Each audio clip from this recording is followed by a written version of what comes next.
하나님의 말씀은 미가서 7장 1절로 4절을 보겠습니다.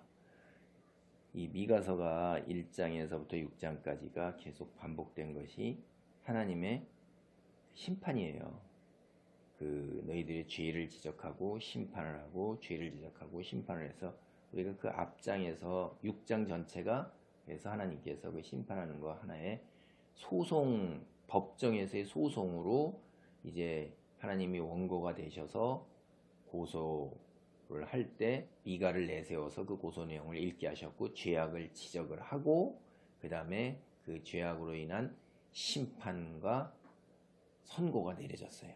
그래서 그 심판과 선고의 그 끝에 하나가 이제 딱 요약이 뭐냐면 그 너희들이 지은 죄가 오므리와 아합이라는 거예요. 북왕조의 오므리와 아합은 정말 이스라엘 역사에서 가장 악한 왕입니다. 하나님을 대적하고 떠난 가장 악한 왕이고 악행을 저지른 왕이에요. 그런데 그렇게 대놓고 악행을 저지른 자와 남유다, 이 미가가 남유다에서 활동을 했거든요. 남유다의 죄악을 갖다가 지적을 하고 그걸 하나님의 말씀을 전하는 것 말이에요. 심판을. 그때 이 남유다는 하나님의 성전이 있으니까 굉장히 종교적으로 열심이죠. 그런데 똑같다 이런 거예요. 가장 악한 오므리하고 아합하고 내가 다를 바가 없다는 게 이게 얼마나 충격적인 거예요. 믿음이 있고 굉장히 거룩한 자로서 성전에서 늘 절기를 지키고 모든 하나님 말씀을 지키고자 매일 드리는 번제를 끊임없이 드려오면서 이렇게 지켜왔는데 북이스라엘의 베델에서 송아지를 섬기고 이방신들을 산당에서 섬기는 대놓고 북이스라엘은 그렇게 했는데 그들과 똑같다니 세상에. 이걸 우리 그리스도인에게 생각해 보세요. 하나님, 나는 주일마다 교회를 가고 가정예배를 드리는데 힘썼고 성경 읽는데도 힘썼고 하나님 말씀 따라서 헌금도 드리고 이웃 사랑하기 위해서 때때로 선행도 많이 베푸는데 아니 내가 어떻게 저 믿지 않고 대놓고 자기의 재물을 쌓고 자기의 권력을 차지하기 위해서 거짓과 술수를 자행하는 자, 남을 속이고 탈취하고 강취하는 권력을 이용해서 백성의 재산을 갈취하고 백성의 고열을 짜내서 자기 것으로 쌓는 그런 자와 똑같은 아이까 이렇게 반문할 수 있잖아요. 근데 하나님은 똑같다고 그러시는 거예요. 내가 형식은 있으되 참된 마음이 떠나서 세상 사람과 다를 바가 없다는 거예요. 세상 속에서 내가 거룩한 자로서 빛을 비춰야 되는데 세상과 구별되는 게 거룩한 거예요. 구별됐다는 거는 하나님 말씀이 우선이고 내 재물, 그 다음에 나의 권력, 위치, 내가 누리는 것, 이런 나 중심적인 삶이 아니라 피조물된 자로서 창조주 하나님의 소명, 내게 이 땅에 보내시고 부르신 그것을 늘 깨달으면서 그 안에 머물러야 되는 거예요. 이거 굉장히 힘든 겁니다. 사실은 모르겠습니다. 저 같은 사람은 참 힘들어요. 왜냐하면 내가 주체적으로 내 삶을 살아야 되지 왜 내가 내 삶을 내가 선택해서 내가 살아야 되는데 하나님 말씀 안에 머무니까 이게 피조물로서 수동적이잖아요. 꼭 그렇게 느껴진다니까요. 그래서 이제 니체 같은 이런 철학자도 그렇게 얘기를 한 거예요. 인간이 자기 수동적으로 살게 되면 노예다 이거예요. 그래서 기독교를 노예의 종교라고 보고 자기는 신은 죽었다, 신 없다 이거예요. 나 중심적으로 내가 이 땅에서 통치자의 위치, 권력, 절대 권력을 위해서 초월적인 의지를 가진 초월인이 돼서 내가 나를 위한 권력을 향한 의지로 내가 하나님의 자리에 올라서야 된다. 그렇게 주장한 거예요. 근데 어떻게 됐어요? 미쳐서 죽었어요, 결국. 미쳐서 죽은 겁니다. 인간은 그렇게 절대자의 위치, 창조주 하나님이 될 수가 없다는 것을 우리는 내 경험을 통해서도 스스로 하는데 우리는 자꾸 이 땅에서 내가 살아야 될 것처럼 영적인 존재로서 죽은 이후에 삶이 영원히 있다는 사실을 성경을 통해서는 알지 그 사람은 모르고요. 그 다음에 그것도 잘 믿어지지가 않는다 이 말이에요. 그래서 참 어려운 존재입니다. 우리가 눈이 멀고 맹인이라는 거예요. 우리가 누군지를 잘 모르는 그런 자리에 있어요. 그래서 이스라엘이 하나님의 이렇게 놀라운 은혜 속에서 살아왔음에도 불구하고 가나안 땅에 정착한 사건과 출애굽 사건은 이스라엘이 하나님과의 그 언약 관계를 맺은 가장 결정적인 사건이고 자신들이 누구라는 것을 알게 하는 정체성을 알게 하는 가장 결정적인 사건이에요. 그래서 이스라엘 민족은 그거를 늘상 외워오는 건데 그런데도 불구하고 그들조차도 자꾸 이 세상에서 사는 것에 물들어간단 말이에요. 이 가나안 이방 세상 사람들의 영향 아래 물들어가서 자꾸 육체적 존재로 살아가요. 그래서 이스라엘이 부패했다는 겁니다. 그래서 이제 여기서 너희가 얼마나 부패했는가 하는 거에 대해서 이 미가가 절망을 하는 거예요. 절망을 하고선 그냥 너무 슬퍼가지고선 애가를 부르는 것이 이게 바로 이 7장의 얘기예요. 그러니까 하나님의 형이 선고됐잖아요. 너희는 어떻게 돼요? 인간의 노력을 아무리 해도 너희가 돌아갈 게 아무것도 없다는 거예요. 그게 먹어도 배부르지 못하고 속이 비고 감추어도 보존되지 못하고 보존될 것 칼로 이방인들이 와서 뺏어가고 추수해도 못 먹어요. 감람열매 발아도 기름이 안 나와요. 포도를 밟아도 술을 못해요.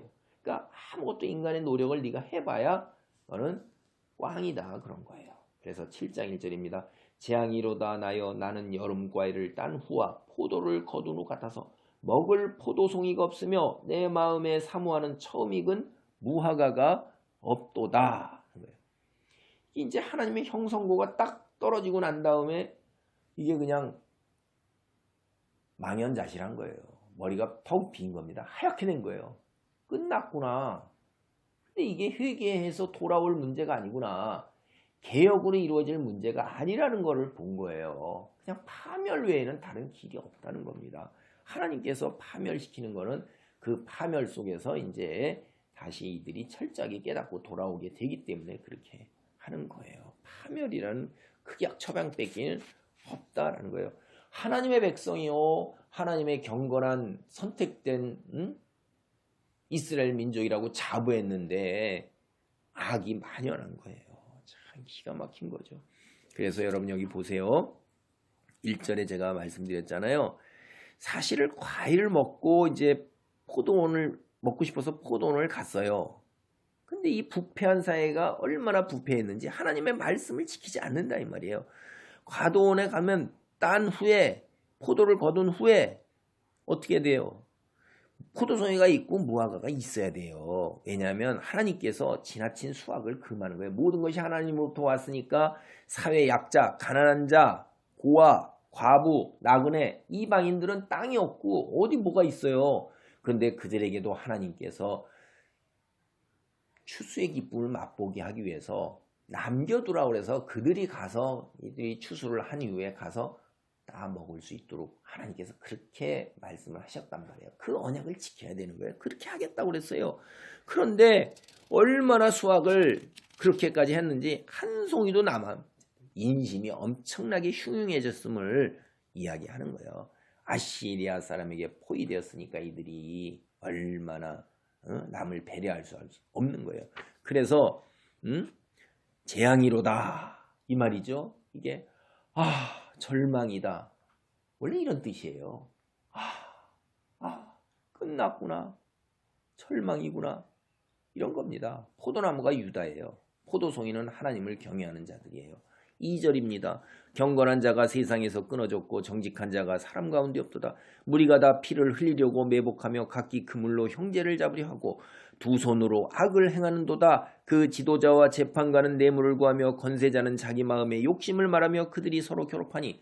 아니 여러분, 포도송이 하나님, 포도송이가 없는 거예요. 이게 하나님의 경건한 자예요. 포도나무는 유다를 뜻하고 이거는 기록에 많이 남아있어요. 우리가 성경을 구약 신약 다 보면 늘 그렇게 나오잖아요. 기가 막힌 거예요. 하나님을 믿는 경건한 사람을 찾아 나섰는데 한 명도 없다는 거예요. 여러분 이거 딱 볼 때 어떻게 했어요? 소돔과 고모라 의인 10명이 없어서 멸망했죠. 에레미야가 예루살렘에서 한 명의 의인을 찾지 못했어요. 에레미야 5장 1절을 보면 그래요. 심지어 세상 사람들도 그래요. 여러분 헬라의 철학자 디오게네스라는 사람 여러분 이름 들어봤을 겁니다. 이 사람이 정직한 사람을 찾기 위해서 이 사람이 대낮에 호롱불을 들고서 아테네 거리를 돌아다녔어요. 정직한 자가 하나도 없는 거예요.